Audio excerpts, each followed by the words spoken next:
Ces comprimés ne proviennent pas des réseaux habituels, mais je vous garantis que c'est l'antifongique dont Rose a besoin. Il va éliminer son infection. Ça va lui sauver la vie. Moi, j'ai pas le droit de lui donner. Mais vous, en revanche, vous le pouvez. Le docteur Taylor et moi ne sommes au courant de rien. On repasse vous voir très vite. Un patient à l'hôpital a urgemment besoin de médicaments. Mais il s'avère qu'il y a une pénurie de médicaments. En retrouvant le responsable de l'hôpital, on apprend que le fabricant a cessé la production à cause de problèmes environnementaux. Rose peut mourir parce que le fabricant respecte pas les normes. Je sais. Moi aussi, ça me rend folle, croyez-le bien. Mais que pouvez-vous faire pour votre patiente en attendant? On peut essayer d'atténuer ses symptômes, mais si on traite pas son infection, son état va empirer.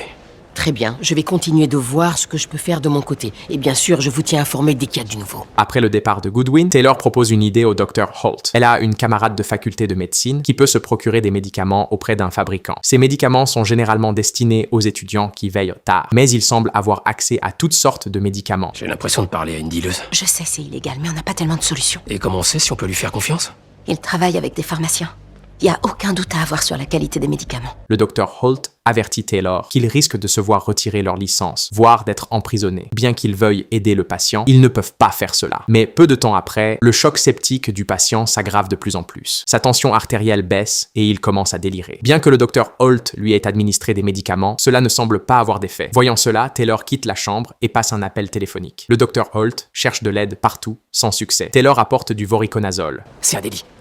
Rose peut mourir de son infection, vous le savez comme moi. Le Dr. Holt demande à Taylor comment inscrire le médicament dans le dossier. Taylor répond qu'il suffit de ne pas l'inscrire. Le patient a vraiment besoin de ces médicaments. Alors le Dr. Holt a une idée. Il met le médicament dans une boîte à pilules, puis il se rend lui-même dans la chambre. Il demande à l'infirmière de la pièce de sortir. Emmanuel, j'ai trouvé du voriconazole. Ces comprimés ne proviennent pas des réseaux habituels, mais je vous garantis que c'est l'antifongique dont Rose a besoin. Il va éliminer son infection. Ça va lui sauver la vie. Moi, j'ai pas le droit de lui donner.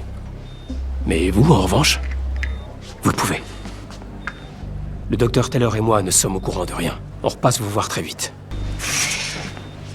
Peu de temps après, l'état du patient commence à s'améliorer. L'infection est également en train de disparaître. Il pourra sortir demain. Le voriconazole fait effet, mais la pression sur les deux médecins est encore plus forte. On a fait ce qu'on avait à faire, mais personne ne doit la prendre.